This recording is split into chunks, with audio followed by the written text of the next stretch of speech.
ఆ పిజ్జా కావాలి, ఆ బర్గర్ కావాలి, వాడిచ్చే ఐస్ క్రీమ్ కావాలి అని తిని రోగగ్రస్తులమై భయమై డబ్బులంతా ఈ కంపెనీలకు ఇస్తున్నాం. ఎందుకు మనకు రోగాలు వస్తున్నాయని ఎవ్వరు మీకు విశ్లేషణ చేసి చెప్పకపోవడం వల్ల ఈ అనాహుతం జరుగుతుంది. నేను 20 సంవత్సరాల నుంచి అన్ని చోట్ల చెప్పుకుంటూనే వస్తున్నాను. వందల వేల మంది బాగు చేసుకుంటున్నారు. నా దగ్గరికి ఎవరు రావాల్సిన అవసరం లేదు. అన్ని విషయాలు వివరంగా ఆ పుస్తకంలో రాస్తే ఆదరణ వాళ్ళు ప్రింట్ చేసి మీ అందరికీ ఇస్తున్నారు. PDF is free. మీరు ఒక నెంబర్కి ఫోన్ చేయండి. ఆ నెంబర్ ఎవరిది సార్? ఆ నెంబర్ అక్కడ బోర్డు మీద వేస్తారు. ఆ నెంబర్కి మీరు ఫోన్ చేస్తే మీ స్మార్ట్ ఫోన్కి పీడిఎఫ్ కాపీ ఫ్రీగా వస్తుంది. ఇప్పుడు నేను మాట్లాడిన విషయాలు, ఏ కషాయాలు ఎప్పుడు తాగాలి, ఎలా తాగాలి, ఐబిఎస్కి ఏం కషాయము, నరాల దౌర్బల్యానికి ఏం కషాయము, ఫిట్స్కి ఏమి కషాయము, బ్రెయిన్ ట్యూమర్కి ఏమి కషాయము, గర్భకోశం గడ్డలకి ఏమి కషాయము, ఊబకాయానికి ఏమి కషాయము, సన్నగా ఉన్న వాళ్ళు లావు అయ్యేదానికి ఏమిటి, లావుగా ఉన్న వాళ్ళు సన్నగా అయ్యేది ఏమిటి, ఇలాంటివి అన్నిటినీ వివరంగా ఎప్పుడు ఏ కషాయాలు తాగాలి అని చెప్పి అందులో వివరంగా రాశారు. సో మీరు ఆ పుస్తకం చదివితే చాలు, అన్నీ వివరంగా దొరుకుతాయి. మీరేమీ కంగారు పడాల్సిన అవసరం లేదు. మీకు ఏ రోగం ఉన్నా కానీ అందులో రాసేశారు. We have been doing this for the last 15 years. So మొత్తం దాదాపుగా 60 రకాల సందర్భాలకు, సన్నివేశాలకు కావలసిన కషాయాలు అన్నీ రాసేశారు. ఇంత ఏమీ అవసరం లేదు. మీకు ఏ రోగమన్నా ఉన్ని, డజంట్ మ్యాటర్. మీరు ఈ 5 సిరిధాన్యాల్ని 2 రోజులకు ఒకసారి మార్చి భోజనం చేయండి. అంటే 2 రోజులు అరికలు తినాలి, 2 రోజులు సామెలు తినాలి, 2 రోజులు ఊదులు తినాలి, 2 రోజులు అండుకూరలు, 2 రోజులు కూరలు, మళ్ళా సైకిల్. అలాగే కషాయాలు.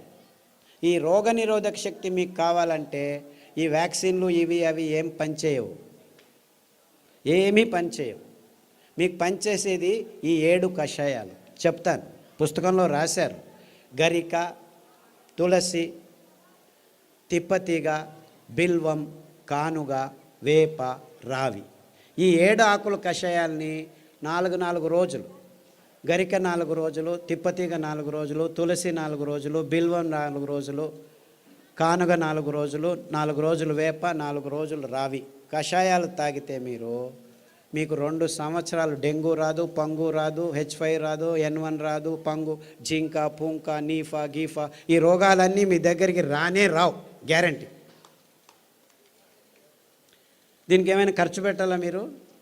కానగాకు దొరుకుతుంది, తిప్పతీగ దొరుకుతుంది, వేపాకు దొరుకుతుంది, రావేకు దొరుకుతుంది, ఇంకా అన్ని చోట్ల నేను చెప్పేటివన్నీ దొరుకుతూనే ఉన్నాయి. మన అదృష్టం. ఒక్క పైసా ఒక్కరూ ఖర్చు పెట్టాల్సిన పని లేదు.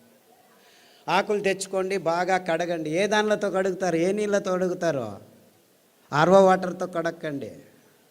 రాగి ప్లేట్ ఉంచిన మట్టి కుండలో ఉన్న నీళ్లతో కడగండి. స్ట్రక్చర్డ్ వాటర్తో కడగండి. అర్థమైందా? ఆ నీళ్ళతో కడిగి ఆ నీళ్ళతోనే కషాయం చేసుకొని, కావాలంటే తాటి బెల్లం, చెరుకు బెల్లం వేసుకోవద్దండి, గ్లూకోజ్ ఎక్కువ ఉంటుంది. తాటి బెల్లంలో ఫ్రక్టోజ్ ఎక్కువ ఉంటుంది. ఏమీ ఇబ్బంది లేదు. పిల్లలకి బెల్లం కొద్దిగా వేసి కషాయం తాపించండి. 9 నెలల పాప నుంచి 108 సంవత్సరాల ముసలి వాళ్ళు కూడాను కషాయాలు తాగొచ్చు, ఏమీ ఇబ్బంది లేదు.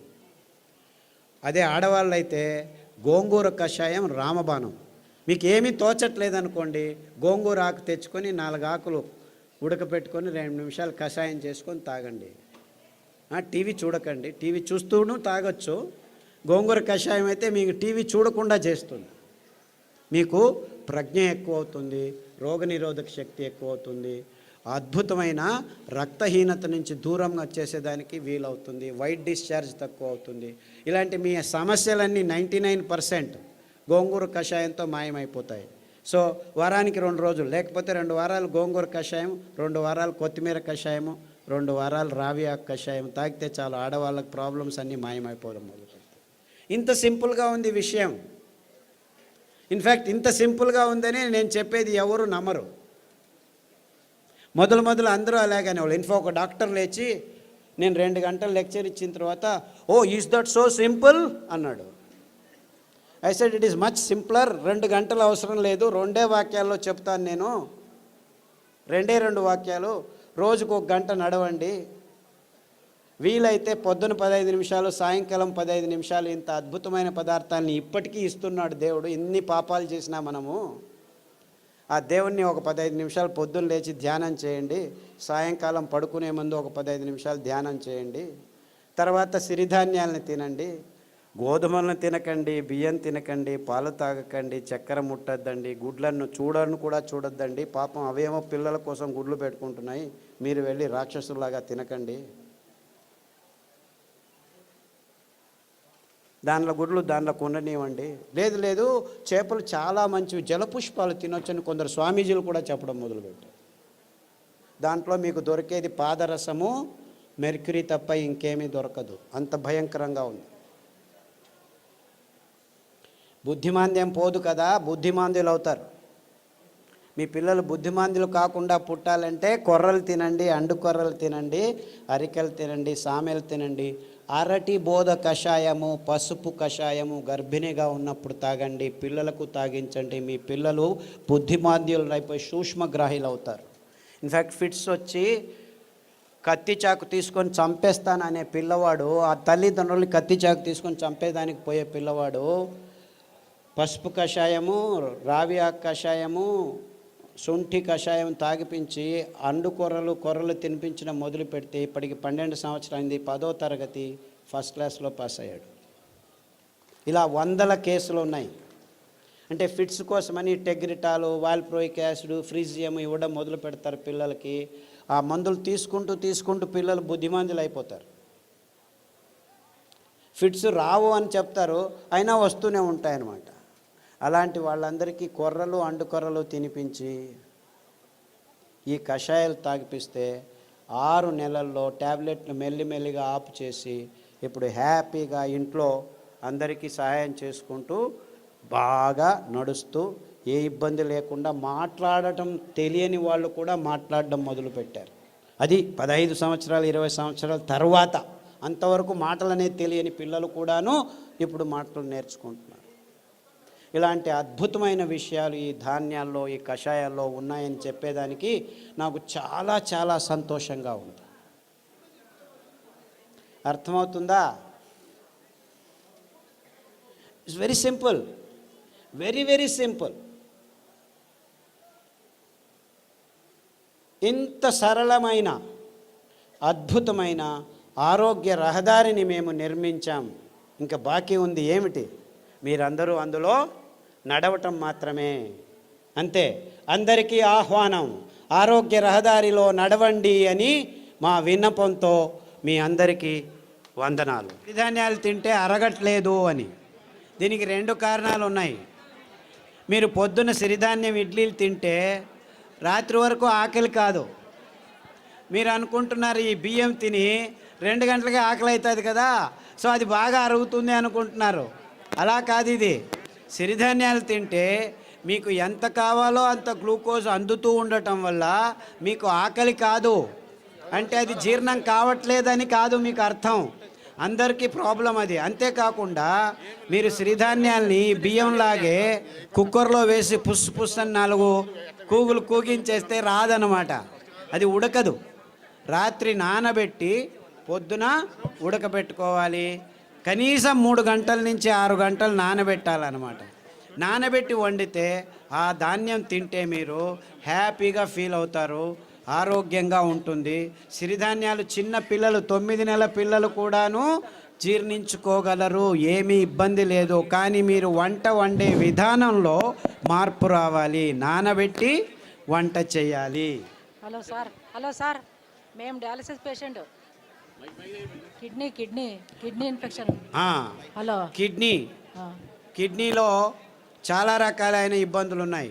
ఒకటి కిడ్నీలో రాళ్ళు రావటం, కిడ్నీ నుంచి యూరిక్ యాసిడ్ ఎక్కువ ఉండటం, క్రియాటినిన్ ఎక్కువ కావటం, డయాలసిస్కి పోవటం ఇలాంటివి. తర్వాత ప్రోటీన్లు ఎక్కువ కారటం, లావుగా ఉండిపోవడం, ముఖంలో వాపు రావటం, ఇవన్నీ కిడ్నీకి సంబంధించిన రోగాలు. కాలు కూడా ఇంత లావు నీళ్లు ఊరుకోవడం, ఇవన్నీ ఇబ్బందులకి చాలా సరళమైన పద్ధతి. అరికెలు 3 రోజులు, సామెలు 3 రోజులు గంజి రూపంలో తాగాలి. మార్చి 9 వారాల్లోనే మీకు ఈ ప్రాబ్లమ్స్ అన్నీ బాగవుతాయి. దానికి తోడు రణపాల ఆకు, పునర్నవ ఆకు, కొత్తిమీర ఆకు కషాయం వారం వారం మార్చి తీసుకుంటే 9 వారాల్లో మీకు అంతా బాగవుతుంది. వీక్లో డయాలసిస్ 2 టైమ్స్ మాకు. అది తగ్గిపోతూ వస్తుందమ్మా. ఇన్ఫ్యాక్ట్ చాలామంది డయాలసిస్ చేసుకున్న వాళ్ళు 1 సంవత్సరంలో డయాలసిస్ నుంచి దూరం కావచ్చు. Thank you sir. అండుకొర్రలు, బోధకాలు రోగం ఉన్న వాళ్ళు అండుకొర్రలు ఒక 3-4 సంవత్సరాలు తింటే బోధకాలు మెల్లిగా బాగవుతూ వస్తుంది. దానికి తోడు జామ ఆకు కషాయం, రావి ఆకు కషాయం, సాదాపాకు ఆకు కషాయం తాగాలి. బోధకాలు ఉన్న వాళ్ళకి అండుకొర్రలు 3 రోజులు, మిగిలిన ధాన్యాలు 4 ఒక్కొక్క రోజు తినాలి. సార్ నమస్కారం అండి. సార్ ఇక్కడ సార్ ఇటుపక్క సార్ చెప్పండి. సార్ నా భార్యకి 4 సంవత్సరాల నుంచి ఒక వ్యాధి ఉన్నదండి. ఆమె ఉదయం పూట్ల సరిగా పండుకోదండి. రాత్రి పూట పడుకున్న తర్వాత మళ్ళా తెల్లవారుజామున లేదండి. ఆ రాత్రి తెల్లవారుజామున అట్లా 2 రోజుల వరకు అలాగనే నిద్రపోతుందండి. లేస్తే తల తిరిగి వెంటనే మళ్ళీ కింద పడిపోతుందండి. ఈవెన్ పక్కన ఉన్న బాత్రూమ్ దగ్గర నుంచి మంచం దగ్గర రావడానికి కానీ తన నడిచే శక్తి లేక చిన్నపిల్లలాగా దొగ్గాడుకుంటూ వచ్చి మంచం మీద పడుకుంటుందండి. లేస్తే మళ్ళీ ఫుల్గా యాక్టివ్గా ఉంటుందండి. ఇది ఎందుకనేది అర్థం కాలేదండి. దీనికి వెర్రి నువ్వుల నూనె 2 వారాలు, నువ్వుల నూనె 2 వారాలు, ఉదయం లేచిన వెంటనే పడిగడుపున తాగించాలి. దానికి తోడు మారేడు ఆకుల కషాయం,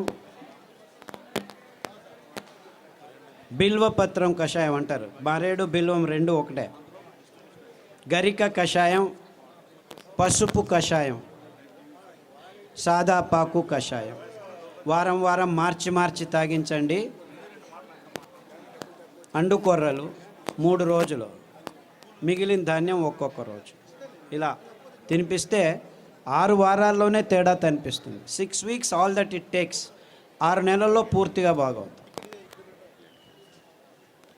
రక్తపు క్యాన్సరు, గర్భకోశం క్యాన్సరు, మెదడు క్యాన్సరు, ఎముకల క్యాన్సరు, ఇలా 14 రకాల క్యాన్సర్లు పుస్తకంలో పట్టీలో రాశారు.